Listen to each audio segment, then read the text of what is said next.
stick.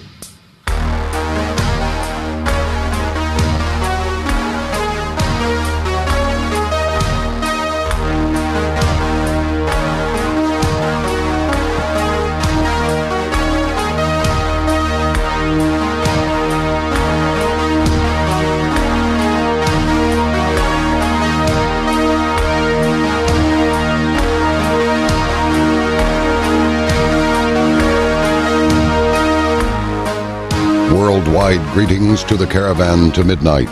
The John B. Wells program. I am John B. in the left seat of the Ark Midnight, hovering over the epicenter of the world. And boy, I'm not kidding you either. All you have to do is look at the map. What map? The one that warrior priestess DJ will be showing us. DJ of level9news.com. When you go to her website, make sure and use the number 9. Level 9 News. We're going to visit with John Rappaport later also. He has some interesting things to offer regarding vaccines, the whistleblowing there within the CDC, and the legal ramifications as it becomes obvious that the data was falsified and that these vaccines are in fact causing some real problems, permanent ones in many cases. It's not good. Well, so Donald Trump is going to take a pledge not to engage in this election as a third-party candidate. Many people feel he is a shill, a secret shill for Hillary Clinton. I'm going to say this right now. It's probably dangerous to say so, but why stop now? If Hillary Clinton becomes president of this country, I expect you to raise hell, because you will know that not only is your mainstream media a fraud, not only is your economy a fraud, not only are all these undeclared wars and these so-called events of such great import all frauds, but that your electoral process is a complete fraud, because if anybody needs to go to jail, it would be Hillary Clinton and her sidekick, Bill. There, I've said it. And I mean it. Mr. Ghost, do we by chance have that stuff from dailymail.co.uk? I want you to see something. You can see it for yourselves, but and I don't think we'll have any problem with this because, of course, there it is. There's the banner. I want you to see these photographs. This is what you're looking at when you behold the migrant crisis in Europe. Now, right here, what we're seeing is a man who has thrown his wife and child onto the tracks. He's trying to sort of cover them. This is in protest because he thought, hey, after coming into Hungary illegally, he could just jump on a train and go to Austria. And the cops are going, that's not how it works, pal. So he is protesting. Go ahead and scroll up some more. And now you see that they're not beating on anybody, and cops trying to get the woman to get up. This comes after a photograph of a little kid. It's really quite sad to see his little body just lying there face down, and as the surf laps up against his face, he has drowned. But these things happen when your parents are irresponsible, and I mean that. I mean, if you could see these scenes, for those of you who are listening rather than watching, it's really sad, but keep going, Ghost. Keep rolling up there. You will see that the police, they just got there. They don't have him in a chokehold. They're not trying to kill him. Got one on each side. Going, come on now, pal. Get up. And now the woman is on the track holding the baby. Kind of hard to believe that, well, never mind. Keep going. You know, she's holding the child. Child's oblivious to all of this. And then the cops are kind of standing around. Let's go a little higher. Well, on the front page of the Telegraph, this man is clearly agonized as the cops are going, come on, just come with us. He doesn't want, we're not going to the camps. They're refugee camps. They just thought that, tens of thousands of them, hundreds of thousands of them are just going to jump on the trains and just disperse throughout Europe. I remind you, France is calling on the military to reclaim some of their own neighborhoods, which are now loaded with potential jihadis, plenty of AKs, and plenty of Milan anti-tank missiles to go around. This is insane, and it's being orchestrated by the global so-called elite. We'll call them the elites. We'll get urban on them and call them the global cabal, the elites. Now, this kid here is being punched in the face because he's on the train. Now he's punching back. Now he's got some backup. Just keep going, because if you're just listening and not watching, these what I'm saying to you won't mean much anyway. But it is complete and utter chaos as these people demand their bleeping human rights. Now, do you have empathy for these people? Do I have empathy for these people? Of course I do. But why are you having children when your country is being blown up? Oh, because we're going to go to Europe and we're going to, set up there, along with countless thousands of others. This is being done on purpose. England is swamped, but you can't move the liberal government establishment there to curtail migration. Oh, no. And the number one name of all the newborns over there is Mohammed. If that tells you anything. Italy is ticked off. France, I just mentioned. Germany's losing its mind. And yet that little freaky woman, Angela Merkel, Angie baby, is like, oh, we will not tolerate any intolerance toward our tolerance of these migrants who need tolerance because they need to come here. They are refugees, yeah. And you aren't going to have a German culture. You're not going to have a French culture. You're not going to have an Italian culture, let alone a British culture. In a few more years, you will have supplanted your so-called culture with nothing but Islam. And of course, that's the idea. Wait till the Mexicans catch on to where they're really from. Then you're going to see something. Going back to an article in May, Breitbart confirms or reports that Judicial Watch confirm there is an ISIS base there. Meanwhile, Jorge Ramos is telling the people that, well, why do you want to build a wall? Because if 40% of the people who are illegally in the America, they overstay their visas. So you should let the other 60% just come in. Reconquista. And we put up with these pukes calling themselves La Raza. The race, man. For those inside the race, for those of the race, everything means. For those outside the race, nothing.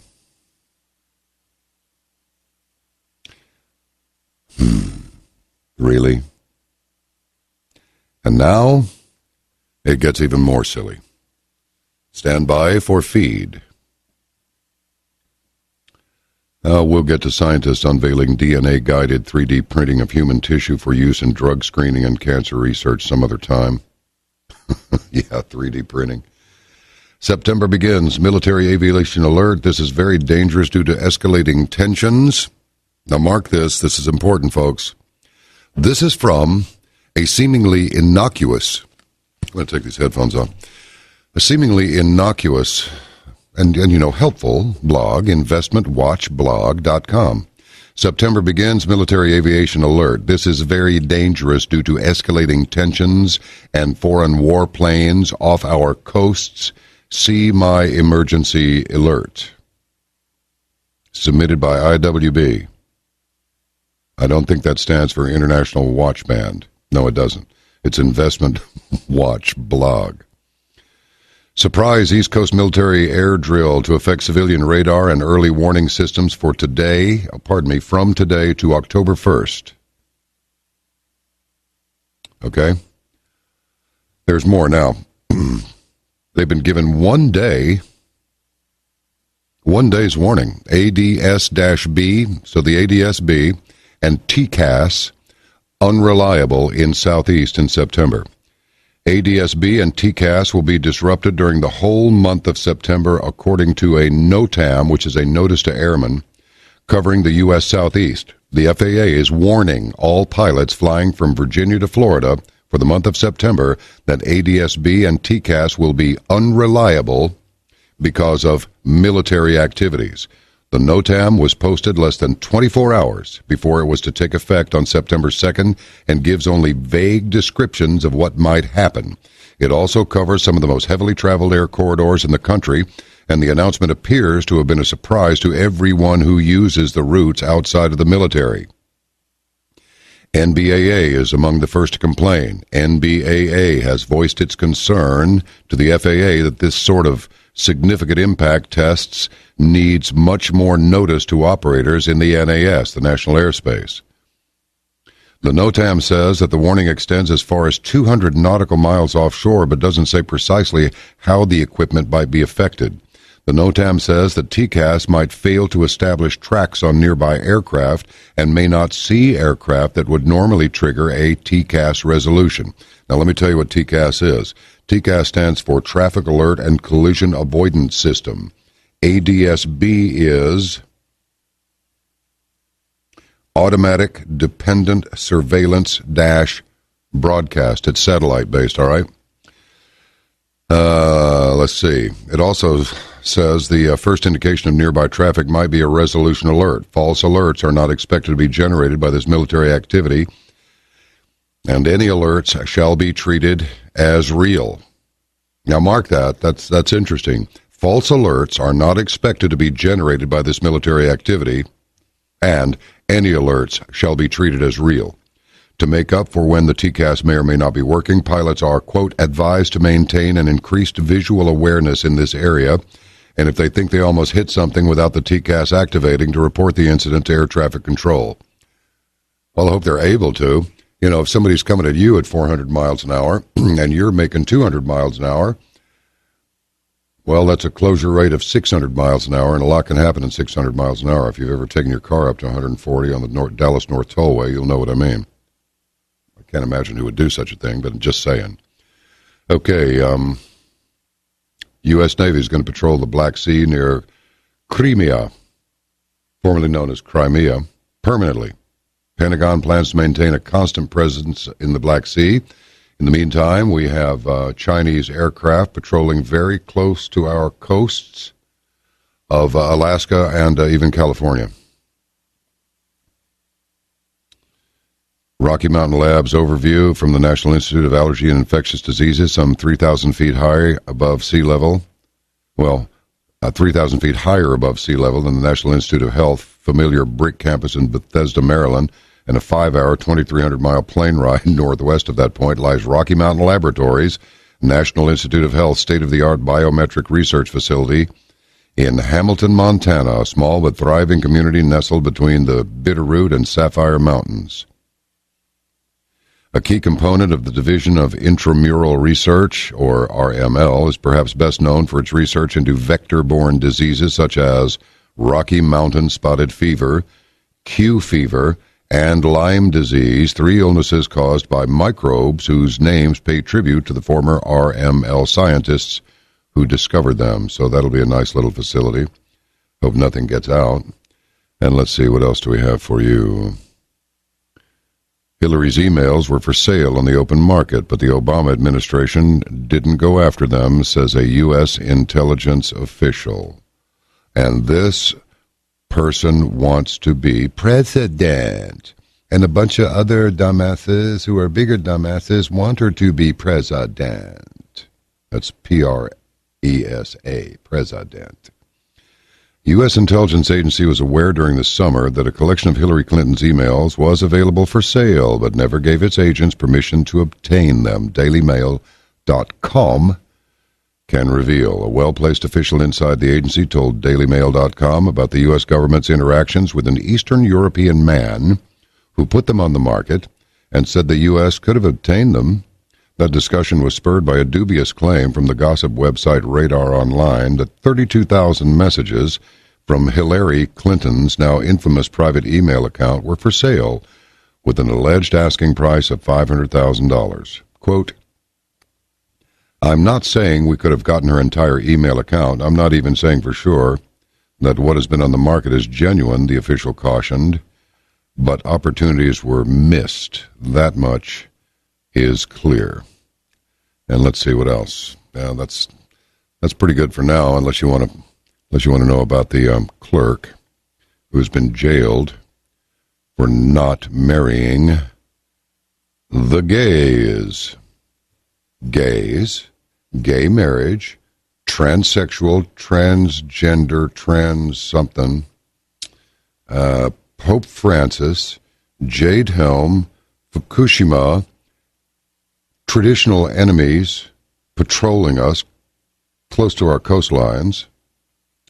Massive migration all over the world, it appears, destabilizing Europe and eventually the United States. And I forgot, a potential race war. We'll get into all of this and much more as the days go by. But right now, let's get a little shot of angst and maybe a little shot of inspiration when we learn what DJ of Level 9 News has to bring to our little party. Stand by.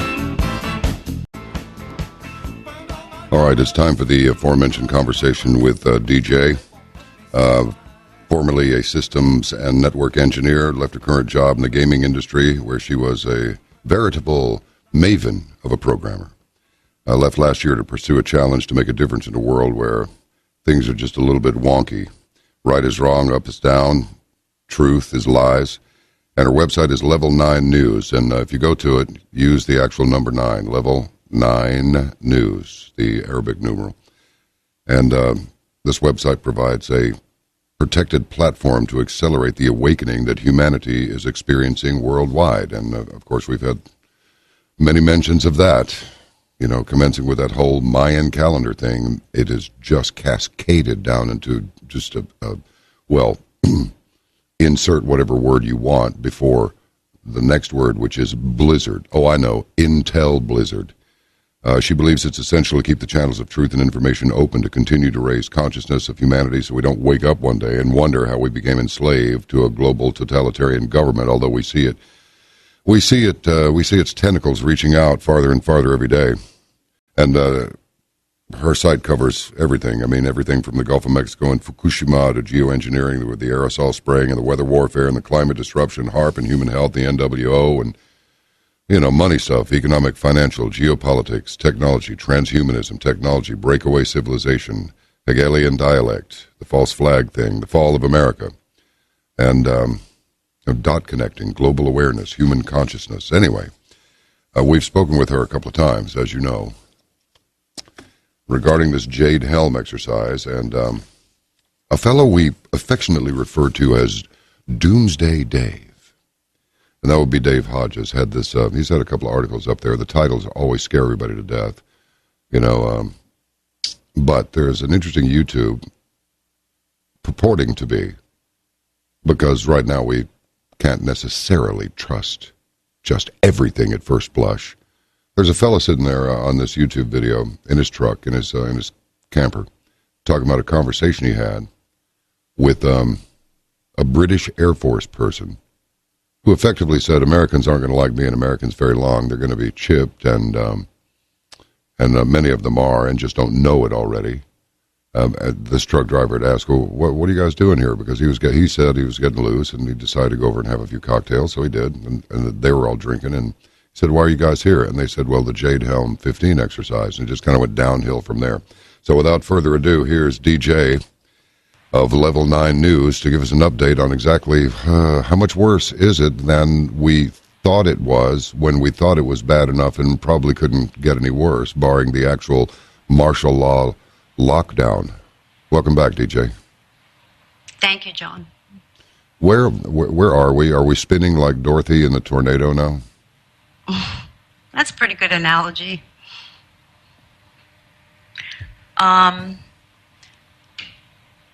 What I would like to do is familiarize your viewers with something called the Human Connectome Project, which has two major components: the Brain Mapping Initiative by Obama and Obama's executive order for HPC and NSCI, which is the High Performance Computing and the establishment of a National Strategic Computing Initiative. Now, this project, or government initiative, amounts to the equivalent of the Human Genome Project for the mind. Obama's Brain Mapping Initiative falls under this category. Brain-computer interfacing technology, or BCI, is a major part of Obama's Brain Mapping Initiative, as well as his executive order on HPC and the NSCI. It's been noted in the brain mapping program that bioelectric signals in the form of thoughts can be picked up by sensors. The IEEE, which is the Institute of Electrical and Electronic Engineers, has set aside a range of what's known as forbidden frequencies that operate on a bioelectrical platform for the use in what they call protected tech. This range is what the synthetic biotech will be operating in. Now, this goes hand in hand with what's known as the Montauk technology, which was developed several years ago, whereby they successfully developed the technology to propagate frequency waves through the air to target specific individuals or geocentric groups of people remotely to modify their brain waves, or in other words, they're seeding artificial waveforms or frequencies in the environment that mimic biological neural transmissions in the brain in order to artificially stimulate a certain response. And this could also be referred to as RNM, or remote neural monitoring. Now, Raytheon, I recently found out, has developed what it calls its RIOT, R-I-O-T, Rapid Information Overlay Technology software. Now, this software is AGI based, and what I mean by AGI is second generation artificial intelligence, or artificial general intelligence, based and designed to operate on the global information grid. It's able to synthesize vast amounts of data collected from social media, which can, for example, know where you are, predict where you'll be at a given time in the future. It's stalking software. An activity illegal for people to engage in, but perfectly acceptable for governments and intelligence agencies to engage in using AGI-driven machines. And you can find out more about this technology at a website called slate.com. Now, companies like OCZ Tech and NeuroSky are introducing BCI technologies, that's brain-computer interfacing technology for computer gaming, in the form of hands-free controllers and keyboards which use sensors to pick up your brain activity patterns to instantly predict your interaction with the game controller or keyboard and execute your intent instantaneously in order to enhance the gaming experience. Now, with that said, I'd like to just briefly go over Obama's brain mapping initiative and then go to the executive order on high performance computing so people can see how all this is tying in together. All right. Okay.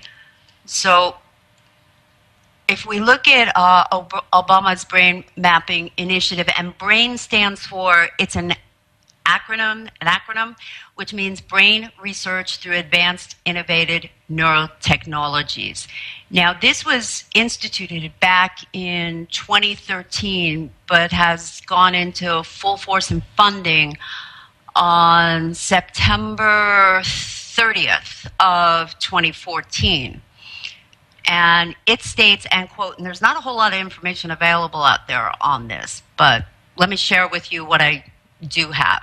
Quote, the BRAIN Initiative has the potential to do for neuroscience what the Human Genome Project did for genomics by supporting the development and application of innovative technologies that can create a dynamic understanding of brain function. It aims to help researchers uncover the mysteries of brain disorders such as Alzheimer's and Parkinson's disease, depression, and traumatic brain injury. Now, let's look at one of the accomplishments of the Human Genome Project with respect towards advancements in technology and ultimately towards transhumanism. It's enabled scientists to unlock the coding and sequencing of DNA so that they can create synthetic DNA to be used in artificial life forms in conjunction with artificial intelligence by developing genetic circuits, synthetic genetic circuits, to mimic the actions and reactions of living organisms. Now, their goal is to map the human mind, to create synthetic replicas that will mimic the workings of the neurological processes of the brain in the form of genetic circuits through the use of synthetic DNA. This represents a quantum leap towards machine-driven artificial general intelligence, which will inevitably result in the AI singularity event horizon. So, with respect to the initiative's claim that it will help scientists to better understand the mysteries behind Alzheimer's, Parkinson's, depression, and other debilitating human afflictions, I see no way this technology will be used to those ends, and here's why. Number one, okay, if you understand the agenda of global governance and the push behind transhumanism, you understand that it is not the goal of these megalomaniacs to extend human longevity or to improve the overall human condition. On the contrary, the stated agenda of the proponents of global command and control under the auspices of a new world order is to significantly reduce the global population by 6.5 billion, or about roughly 95%. So how does this benevolent twist support their intended stated goal? That's my question. Point number two, in recent history, can anyone cite an instance where a technological breakthrough was not used malevolently against humanity? Take, for example, nuclear, space-based technology, vaccines, genetically modified food, weather modifications. And that's just to name a few of these technological feats, yet we're expected to believe that this will be different. Number three, if you haven't read my report on the U.S. DoD patents for military and intelligence organizations' use in the field of remote brain computing interface technology and remote neural monitoring, you should take a look at how far and for how long they've been tuning this technology. Their goal, and it's not hard to see when you start connecting the dots, is to create a population of obedient, temporarily useful biological robots, or, like I've mentioned before, human network nodes. Now, this initiative, if successful, will enable the proponents of a global command and control system and transhumanism to turn living cells into computers. Now, moving on, in support of this initiative, Obama goes on to say that, quote, "These breakthroughs have paved the way for unprecedented collaboration and discovery across scientific fields. For instance, by combining advanced genetic and optical techniques, scientists can now use pulses of light to determine how specific cell activities in the brain affect behavior. Similarly, through the integration of neuroscience and physics, researchers can now use high-resolution imaging technologies to observe how the brain is structurally and functionally connected in living humans. While these technological innovations have contributed substantially to our expanding knowledge of the brain, significant breakthroughs in how we treat neurological and psychiatric disease will require a new generation of tools to enable researchers to record signals from brain cells in much greater numbers and at even faster speeds. That's where my B.R.A.I.N Initiative comes in," end quote. Now, I have to say, there's not a whole lot of detailed information out there, like I mentioned before, regarding specifics concerning this brain mapping program. So with that said, let's just look at some of the key players in Obama's B.R.A.I.N Initiative. We have the National Institute of Health, the FDA, the Food and Drug Administration, IARPA, the Intelligence Advanced Research Projects Agency, DARPA, Defense Advanced Research Projects Agency, the NSF, the National Science Foundation, plus All the usual suspects from academia and the private and corporate sectors like GlaxoSmithKline, U.S. Photonics, University of Berkeley, California, Carnegie Mellon Institute, the Simons Foundation, who's predominantly working on mapping neural activity patterns, and the Allen Institute, which is currently working on brain perception functionality. Now, your viewers, they can go to the whitehouse.gov site, and there's an interactive map there posted, and they can review the different agencies and organizations that have been identified to work on this program and what their specific R&D focuses will be. And that would be www.whitehouse.gov/BRAIN. Good grief.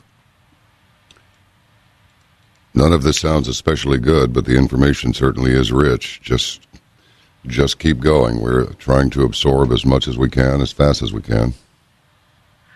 All right. Now, the White House in 2013 announced that, quote, in the last decade, scientists have made a number of landmark discoveries that now create the opportunity to unlock the mysteries of the brain. I would argue that they're creating an opportunity not to unlock the mysteries of the brain as they proclaim, because, you know, they have to present this in a favorable light so that people swallow it, but to unlock technology to achieve complete command and control of the inner workings of your mind, what you think, what you feel, how you behave, and ultimately your perceived usefulness by an archonic, technocratic elite bent on the enslavement of humanity. So that, in a nutshell, is Obama's brain mapping initiative. And like I said, on September 30th, 2014, they released the first of $100 million to fund this initiative, and that's only the first release of monies for this program. So, if you want, since we're, on this track, we can briefly go over some of the highlights of this executive order Obama just signed into law, which is creating a national strategic computing initiative. He signed this on July 29th, 2015, and it's called Executive Order HPC, High Performance Computing. Okay. And this is being initiated by EXO, just like all of the other repulsive executive orders that have been handed down by on high that have only served to abrogate our rights and move us further into serfdom to a fascist regime and ultimately push the agenda for a global command and control system to manage and control the global population. Now, what I'd like to do is, just read some excerpts and try and explain the meanings behind them. And of course, I encourage people to, decide for themselves, think for themselves, and do their own research on this. But this is, what I've come up with. Now, moving on.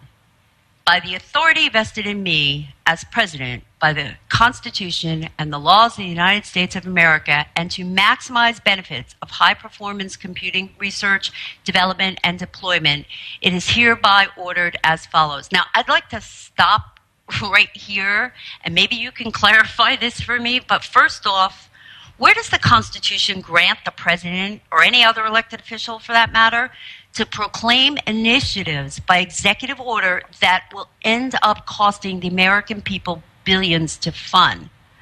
I mean, this is yet another example of ideas so good they have to be mandated because we can't run them through Congress.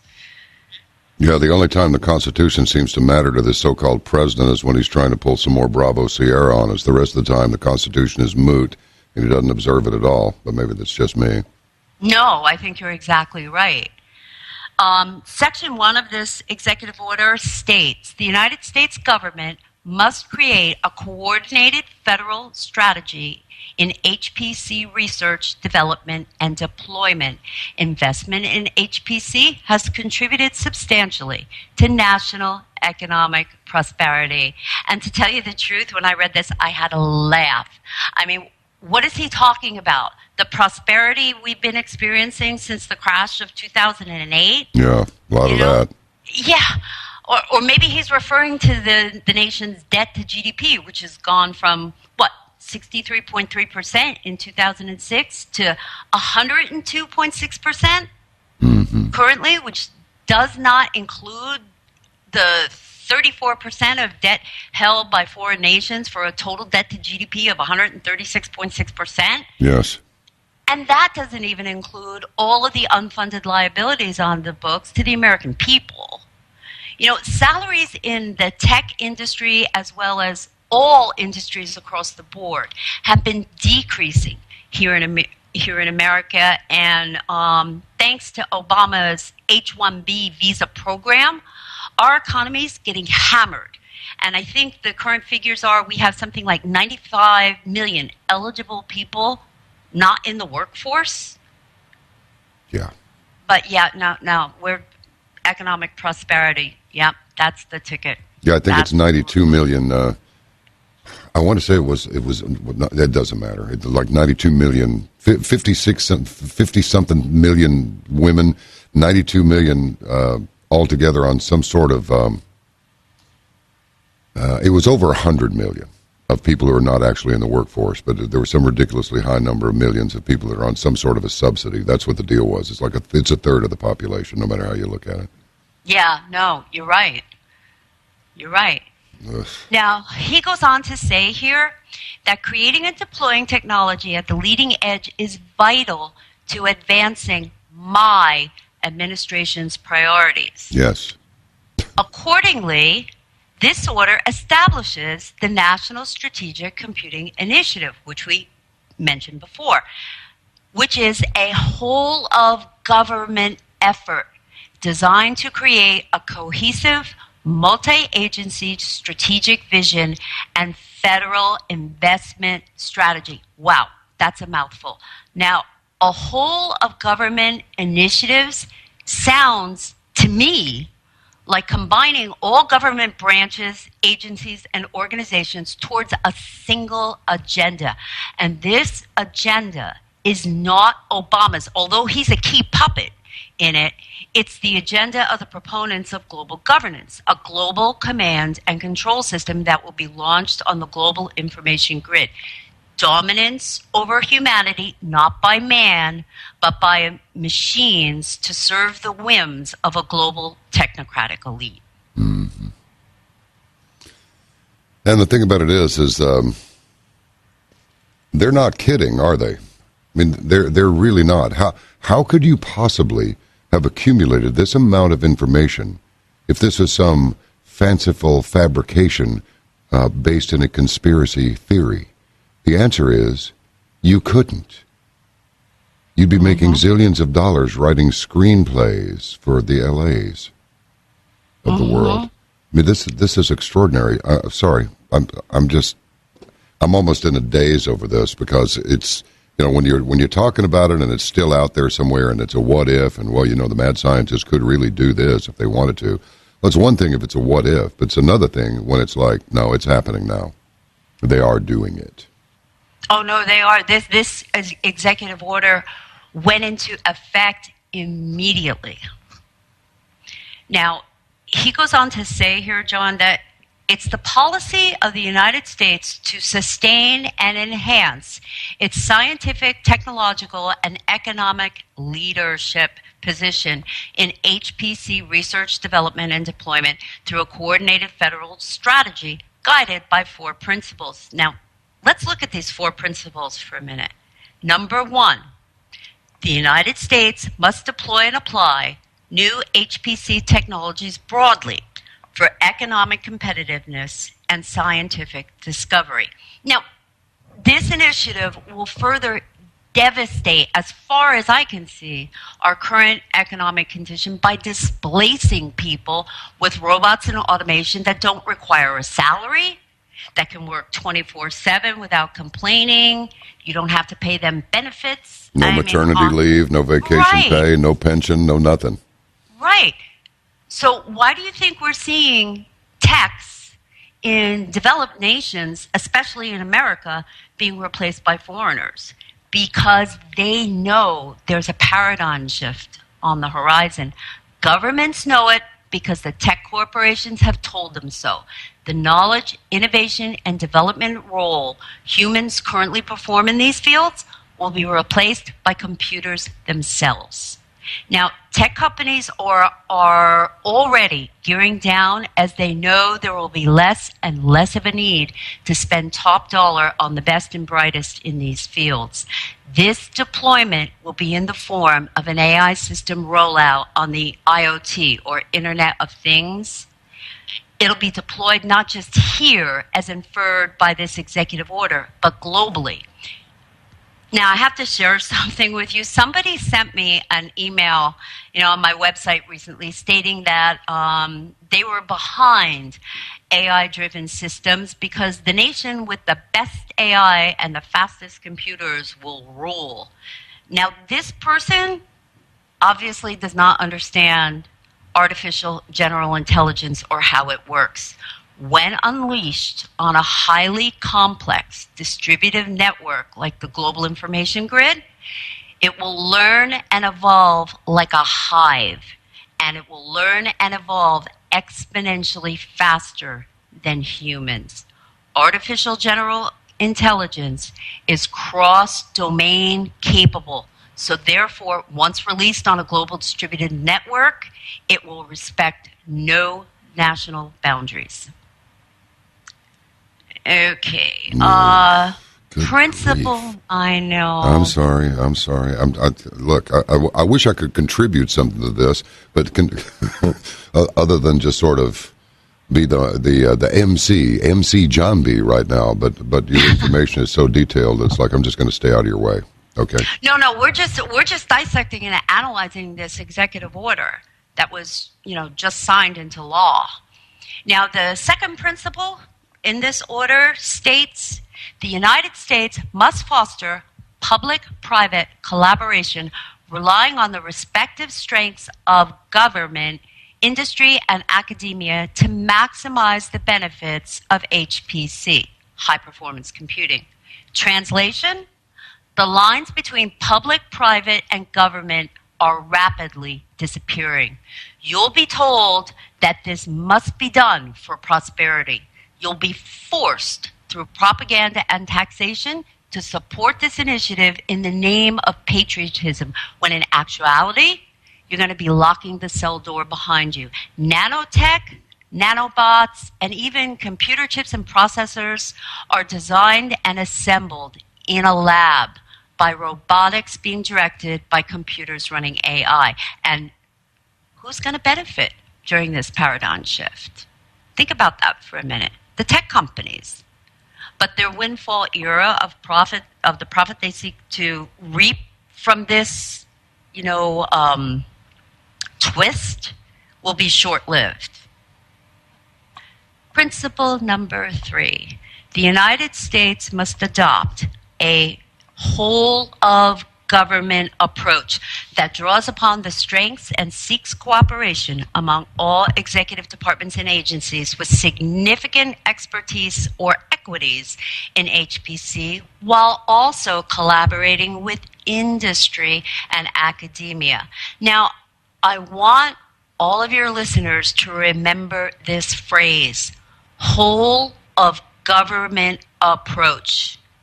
This is totalitarianism. This is combining all government functions, both at the federal and local levels, and being directed and funded by corporations. This whole of government strategy they keep repeating throughout this executive order is a technocratic dictatorship. No more separation of powers, no accountability, and no oversight. The fourth principle in this executive order goes on to state that the United States must develop a comprehensive technical and scientific approach to transition HPC research on hardware, system software, development tools, and applications efficiently into development and ultimately into operations. This order establishes the NSCI to implement this whole of government strategy in collaboration with industry and academia for HPC research, development, and employment. Now, this statement, I believe, in my humble opinion, is a ruse. Here's what they're not telling you. The knowledge, innovation, and development roles that humans currently perform in these fields will be, like I mentioned before, replaced by the computers themselves with an exponential expansion of AI on the global information grid. The foundation for this initiative has already been laid out by Obama's Executive Order 13684 and the 1033 program in Goose Step with his vision for the, what do they call it, the 21st century policing of America. I'm sure you've heard of that. Moving on. Good grief. Okay. Okay. Take us where you want to go. Now, moving on in this executive order, maximizing the benefits of HPC in the coming decades will require an effective national response to increasing demands for computing power, emerging technological challenges, and opportunities. Now, this initiative via executive order has become necessary due to, like you mentioned before, the growing capacity of these massive data repositories. And the current computing capabilities are now on the verge of obsolescence. The ability to process the massive amounts of data being collected on everyone and everything has pushed conventional linear computing to its limits. The emerging technological challenges he refers to will not present themselves in opportunities for our best and brightest in technology. These challenges will be met and circumvented by the AI itself, or more specifically by the artificial general intelligence that'll be running on these next generation supercomputers on the global information grid. I mean, this is like being the fly on the wall in somebody's spaceship, just listening to the science officers talk about stuff. Oh, and they're serious. I mean, this is where they're going, and I don't remember reading or seeing anything in the media about this executive order. Although I haven't had television for over 4 years now, you know, I do listen to the radio occasionally, but I haven't heard anything about this. No. Now, Section 2. Objectives states, number one, accelerating delivery of a capable exascale computing system that integrates hardware and software capability to deliver approximately, get this, 100 times the performance of the current 10 petaflop systems across a range of applications representing government needs. Did you catch that? Mm-hmm. Representing government's needs, not the needs of the people or the nation, but the needs of the ever-overreaching hands of the government. Oh, by the way, the government they're ultimately referring to is the global government. Mm-hmm. The processing power he's describing here is supercomputing, which I fear, as we've discussed before, will ultimately migrate to quantum computing. Now, the second objective is increasing coherence between the technology base used for modeling and simulation and used for data analytic computing. Now, this technology base is the artificial general intelligence, like we've learned, is driving the JADE II software system in the JADE II exercise. Only this will be on a global scale and not limited to a specific geographic area. It's no coincidence that this executive order was announced during the JADE II rollout during this, the JADE II exercise. I believe they realized that the vast amounts of data being collected and stored on the human terrain is no match for their current linear computing and processing capabilities. Hence the need for all of this all of a sudden. Now, objective number 3 states, establishing over the next 15 years a viable path forward for future HPC systems even after the limits of current semiconductor technology are reached. Now, in quotes, it says the post-Moore's Law era. Translation, he's talking about the event horizon of an AI singularity. I believe he's suggesting here the move or migration to quantum computing using these HPC supercomputers as a transitional bridge. Moore's Law goes out the window when you start having AGI software redesign itself and the technological hardware it's running on. Okay, objective number 4. You know, the thing is, before you get to objective number 4, I'm just wondering, when you read this stuff, this sounds so richly technical. It's not necessarily richly technical, but it sounds that way because just examining the proposed apparatus is complicated enough.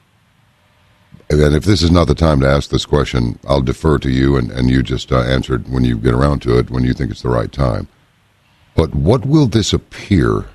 How will this appear to us, the actual deployment? Or is it already being deployed and we just don't know it? It's already being deployed on some level. And I'm going to get into further on in this executive order how this rollout, will be perceived by people like you and me, and how it's going to affect our everyday lives and our ability to thrive and survive and that type of thing. But definitely that's a great question, and it should be asked, and it needs to be addressed. Okay. Well, I'll just hold my position then, and you just keep rolling. Okay, thank you. The 4th objective in this executive order is increasing the capacity and capability of an enduring national HPC ecosystem by employing a holistic approach that addresses relevant factors such as networking, technology, workflow, downward scaling, foundational algorithms and software, accessibility, and workforce development. Now, I have never heard in all my years computer systems classified as ecosystems, unless, of course, you consider synthetic biotech or synthetic biological systems and synthetic DNA that'll be integrated in the hardware and software these systems will be running on. Now, the holistic approach mentioned will be synthesized holistics, if you can kind of sort of wrap your mind around that oxymoron. And this is a technique they like to use too when they release these formal announcements from the White House on executive orders and initiatives and things like that. They're hoping that your mind gets, so jumbled up you can't make heads or tails of what they're trying to tell you. So that's why I kind of want to go through this thing point by point, and I'm not reading the whole thing. I'm just taking the highlights out of it. Okay. So the ecosystem, that must be the nodes. Mm-hmm. Revenge of the Nodes is on the horizon. Okay, I'm sorry. Keep going. Oh. Okay. The 5th and final objective is developing I'm sorry, I heard something outside my office. The 5th and final objective is developing an enduring public-private collaboration to ensure that the benefits of the research and development advancements are, to the greatest extent, shared between the United States government and industrial and academic sectors. And as I mentioned before, I am seeing more and more the lines between public, private, and government, that they're not just being blurred, they're being removed. Now, Section 3 goes on to state that lead agencies are charged with developing and delivering the next generation of integrated HPC capability and will engage in mutually supportive research and development in hardware and software, as well as in developing the workforce to support the objectives of the NSCI. Now, the key word or words in this verbose statement is integrated HPC. It will be integrated onto the global information grid, or the IoT, as I like to call it, the Internet of Things. The development and research will be driven and implemented by the AGI itself and will decimate the workforce, not support and develop it. Moving on, deployment agencies will develop mission-based HPC requirements to influence the early stages of the design and the new HP systems. Now, mission-based directives is a term that was used over and over again in the deployment of the JADE II AI system, and these directives here are not defined either. They are not defining the mission base because I fear it will be JADE II on steroids. It will not be limited to the military. Its mission will be total command and control over civilian populations, energy, and resources by government, with an AI-driven weapon at the helm. An AI-driven weapon. Mm-hmm. Okay. A machine. Yeah. Subparagraph A, lead agencies. There are 3 for the NSCI, and they are the Department of Energy, Department of Defense, and the National Science Foundation. So for lead agencies, we have Department of Defense. That should send up a red flag with what we already know about the JADE II AI warfare system and its purported use against civilian population in situations of civil protest and unrest. Next, we have the Department of Energy.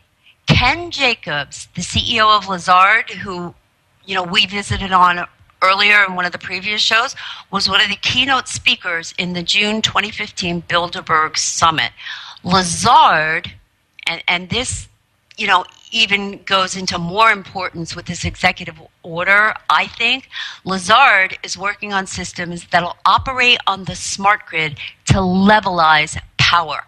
This is just a stepping stone towards global energy rationing in order to levelize costs to these privatized corporations to increase profits. Then we have the National Science Foundation, the NSF, whose medical counterpart is the National Institute of Health, which is heavily involved in Obama's B.R.A.I.N Initiative. Don't let the word national lead you to believe that this is a U.S.-centric institution. It's not. It has global counterparts. This foundation is also a Rockefeller legacy. Now, the EXO goes on to state, moving down here, that, the Department of Energy Office of Science and the Department of Energy Nuclear Security Administration will execute a joint program focused on advanced simulation through a capable exascale computing system emphasizing sustained performance on relevant applications and analytic computing to support their missions. The DoD will focus on data analytic computing to support its mission. These lead agencies will also work with the foundational research and development agencies and the deployment agencies to support objectives of the NSCI and address the wide variety of needs across the federal government. Now, again and again, we hear the term mission and objective mentioned over and over in this executive order, but these missions and objectives are not defined. The DoD will focus on the human domain, how to master it, how humanity will be subdued by it. The DOE aspect will focus across all energy domains: electric, oil, gas, nuclear, solar, wind power, everything and anything distributed on the grid, and possibly even privately owned and municipal water supplies for rationing, or as they like to call it, conservation, which could have devastating effects on population-centric areas. I mean, just look what's happening out in California right now. And I'm not saying that that's, being caused by the government or by computer-run rationing systems. I'm not saying that, but just look what's happening out there, Well, there certainly isn't any government or computer assistance coming their way. No, not at all. And, that baffles the mind, too. But again, in this paragraph, there's an emphasis on the needs of the federal government and not the people or the nation as a whole. If you haven't figured it out already, we're entering into a fascist technocratic dictatorship. You bet. That's exactly what it is. Now, subparagraph B is foundational research and development agencies, and there are two. They are the IARPA, which is the Intelligence Advanced Research Projects Activity Agency, and the National Institute of Standards and Technology, which is NIST, N-I-S-T. IARPA will focus on future computing paradigms, offering an alternative to standard semiconductor computing technologies. The foundational research and development agencies will coordinate with deployment agencies to enable effective transition of research and development efforts that support the wide variety and requirements across the federal government. Now, IARPA, as we went over in the brain mapping initiative, is also a key player in that. It also is involved in remote neural monitoring, synthetic telepathy, crowdsourcing, gang stalking, and other brain hacking technologies involving hardware, wetware, and wearable tech.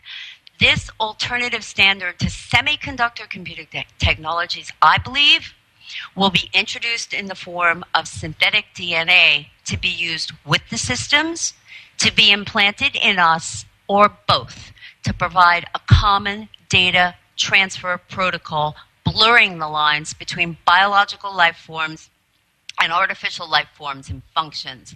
And again, in this paragraph, they're telling us this is all being done in the name of supporting the requirements of the federal government. Subparagraph C. Good grief. Wow, this is scarier than I even thought. Go ahead. Sorry.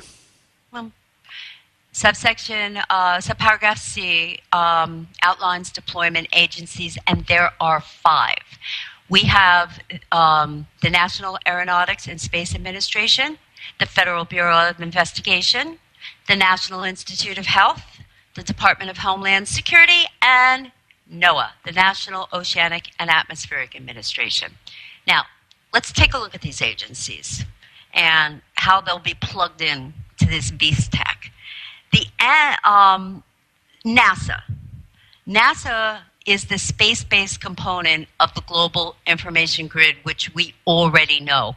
The FBI is the surveillance component of the AI-based command and control system. The NIH, who no doubt will be developing health-based technologies, both remote, wearable, and implantable, to monitor, install, and store all of your biological and neurological functions on an ongoing basis, and for the predict and preempt aspect of this horrible, horrible technology.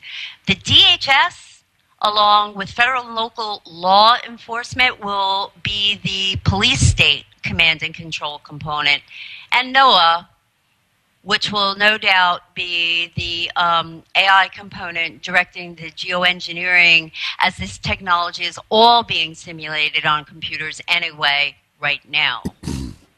Let me just drop this in.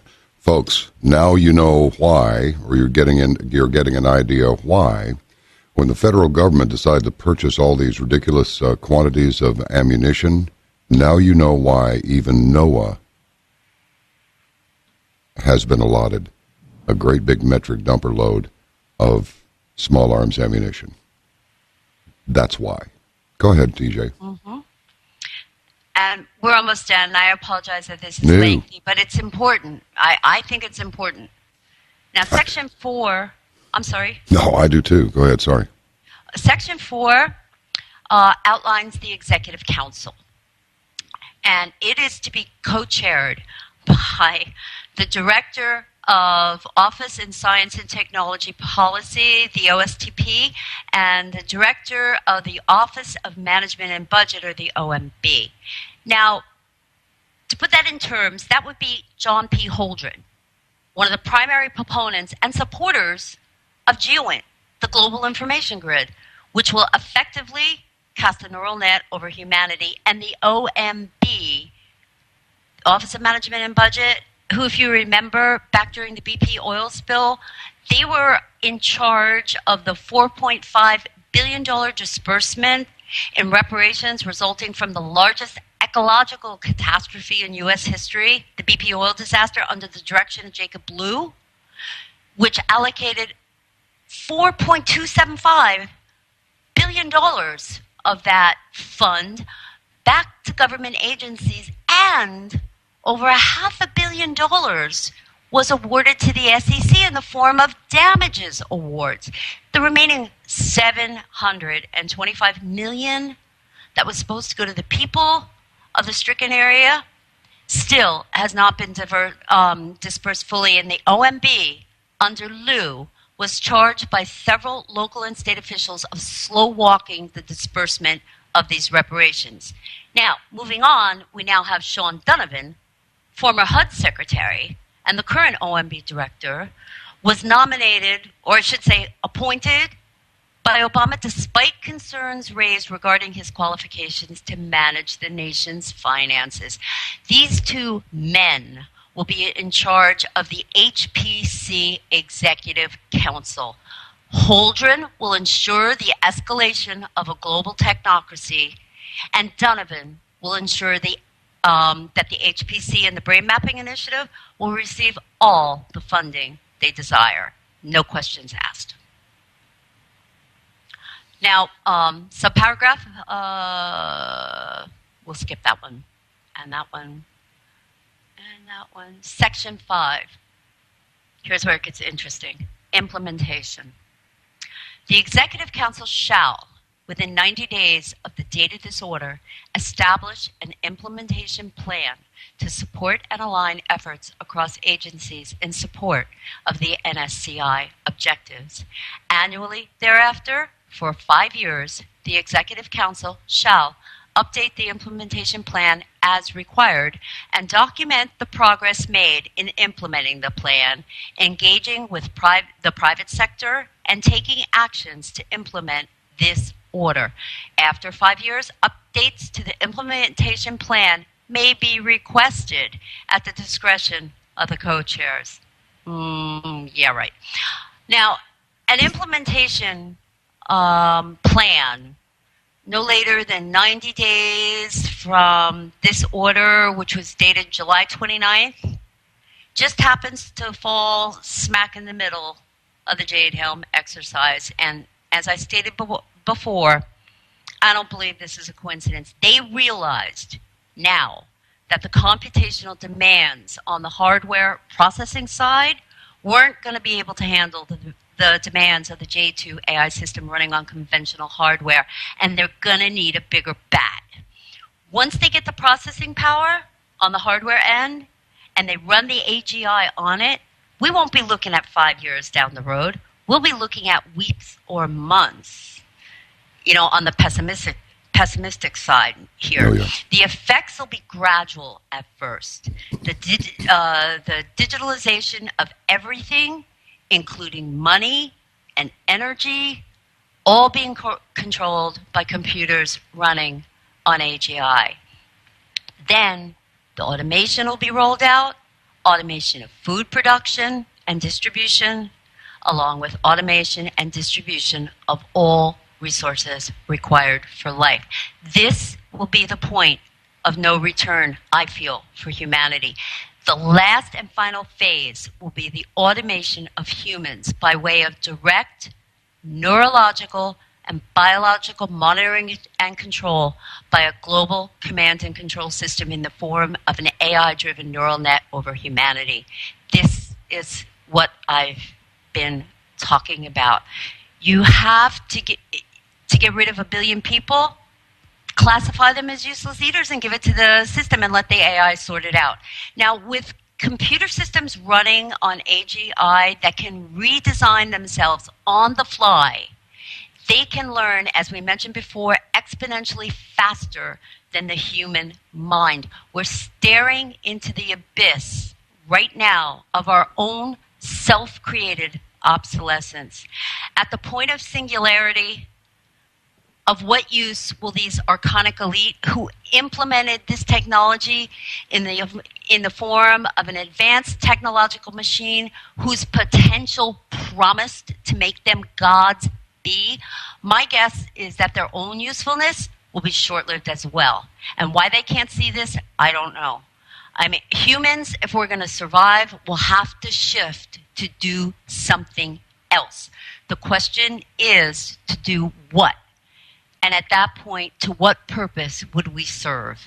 The fate of the lab rat or the chimpanzee outside of their control is outside of their control, and it's only dependent on what we see fit for them after they've outlived their usefulness. Now, once the AI, or I should say the AGI, achieves superintelligence at the point of singularity, the fate of humanity may depend on what the artificial general intelligence, superintelligence, does or decides. If we are to survive, these initiatives cannot be allowed to go forward while we still have the ability to make our own decisions and to act on them. If we don't, AI may very well prove to be mankind's last technological invention and set us on a new course of either evolution or extinction. Well, I'll tell you. That's how I sum this up. Dr. Stephen Hawking, he says some wacky things. I've mentioned this before, but, a lot of the stuff is just taken, just a standalone soundbite. And a lot of times you go, oh, there's a wacky professor, the nutty professor. He's not nutty. And I believe that Dr. Hawking's greatest fear is exactly what you're talking about. That AI will, in fact, destroy humanity. And it could. I mean, they're in the process of putting together the Skynet thing, effectively, a la the Terminator. But it's probably already in place. And there's stuff flying around up there that people have no idea what it is. It doesn't look like anything that lands at one of your regular Air Force bases. Well, let me ask you this. Do we expect... DJ, this information is so overwhelming, I can barely formulate a cogent question. Do we expect Jade Helm to be extended beyond September 15? Do you believe that this is going to be like a permanent exercise? I believe with all of the unrest and uncertainty currently brewing in this country, it may be extended. And that's just on the military force aspect of it. I don't think they're going to magically, come up with these well, actually, they have them now. But I don't know if they're going to be integrated into this entire system within the 90 days they're talking about. They want to get it done, and it's obvious to me they want to get it done quickly, and that's why all this money is being thrown at it. They want to get this AI, the software end of it, running on hardware that can handle the data processing of the massive information being accumulated in these data dumps. Well, I'm just asking for an opinion because you're a research and data person, and you just don't strike me as somebody who wants to even offer an opinion. But I'll ask you to offer one if you're willing to. Do you think that this worldwide panicked migration is being done deliberately in an effort to aid the rollout of the electrified New World Order? Or is that just too much of a stretch? No, I don't think it's too much of a stretch at all. As a matter of fact, and this is only my opinion, I don't have, source documents to back this up. But I believe what may be going on is the migration of people to more population-centric areas to where they can be more easily corralled and controlled. That makes a lot of sense. It really does. I want to just go over this quote by Eliezer Yudkowsky, and he's a scientist, and he said that by far the greatest danger of artificial intelligence is that people conclude too early that they understand it. And, the next step to that is, and at that point, it's too late. Whew. People to conclude too early that they understand this technology. Another way to put it is some people don't know anything because they understand everything too soon. Right. Yeah. Right. Yeah, that's it. Oh, boy. Well, we have a couple of minutes here. Any icing for the cake, or is the cake done and ready to be served, so to speak? Well, there's a couple of things. A reader, one of my subscribers had sent me a link to Gematrix. I don't know if that's the Germanatrix, if that's the right way to explain it. But I did some research in that. I spent several hours researching the ancient Hebrew alphabet and things of that sort here. Let me just pull up my notes on this. I saw this stuff. This was absolutely bizarre. Yeah, it is. You've got the. I think maybe a little exposition might be in order here, but it'll only take a few seconds to do it. She is included. DJ's included in the material sent, and there's a bunch of it. This is like a report sitting on some important intelligence services person's desk, and we have the ancient Hebrew alphabet. We have the ancient Semitic / Hebrew chart, the Phoenician alphabet, ancient Babylonian alphabet, ancient Sumerian cuneiform alphabet, and the translation. I mean, is this even possible? Good Lord, look at that. I don't know, John, Jim, let me just say a lot of people, refer back to biblical scripture, specifically Revelations, and the mark of the beast. And a lot of people are thinking that this mark of the beast is going to be in the form of, either a barcode stamped on your head or your hand, or maybe an implantable RFID chip. I think it may be something much less obvious, or maybe more obvious, once we look at these slides here. And that is, it is actually the internet.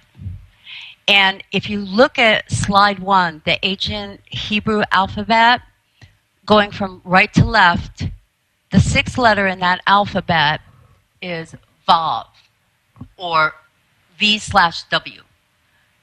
That's the 6th letter. If you go to the next slide, which is the ancient Semitic Hebrew alphabet, going from top to bottom, the 6th letter, you see that little squiggly, it looks like a Y. All right. The name of that letter is Wa, W, the letter W. Now going down to slide number 3, we have the Phoenician alphabet, 1400 BC, going from right to left. The 6th letter is, again, W, Wa. It's known as the hook. Slide number 4. We'll just run through these real quick, and then I'll explain what the heck may be going on here. in the ancient Babylonian alphabet, going over from left to right, go over to letter number 6. It's that Hebrew-looking letter, the Vav or the Wa, which is a W, VW. And then slide number 6 is the ancient Sumerian cuneiform alphabet. And again, going from left to right, the 6th letter is the W.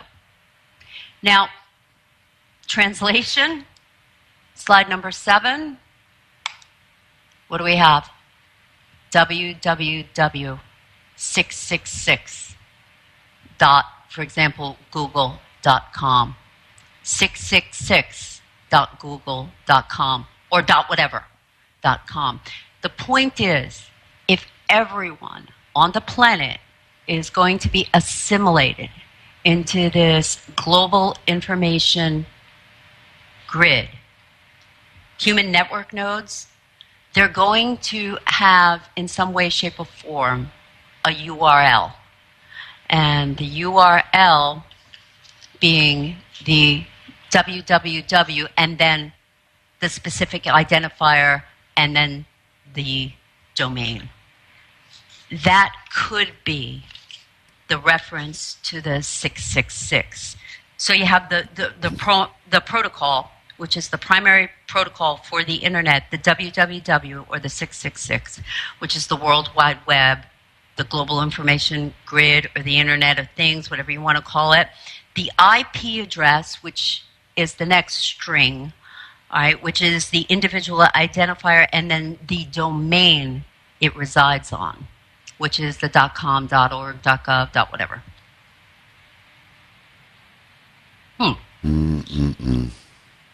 I just thought that was pretty interesting. Do you get this? DJ, I'm sorry. Go ahead. You just thought it was pretty interesting. Well, yeah, it is pretty interesting. It's pretty frightening. And it makes me want to ask this question. You know, we bring many guests on who will make biblical references. And, I mean, from Jonathan Cahn to Tom Horn to Patrick Wood, I mean, so many people. Carl Tykrib, Pat and Carl were on yesterday. And still, some people want to go, well, come on, give us just the toolbox. We don't want to go over and look in the manual. We don't want to read anything. We don't want to equate this. We don't want to read that. You know, we can't get our minds around it. We don't want biblical correlations here. I see a biblical correlation here.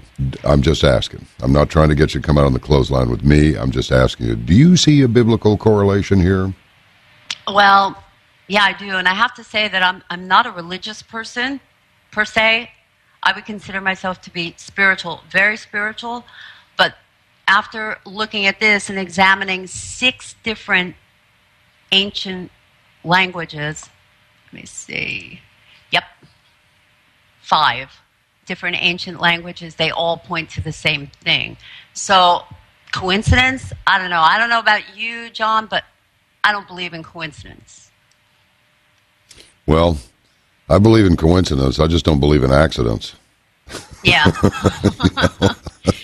I mean, when you start seeing coincidences line up in a string, they're no longer a coincidence. They're either a message or an agenda. Oh, you're saying it's deliberate. It's not just it ain't just a happening. It's we made it happen kind of a thing. I get you.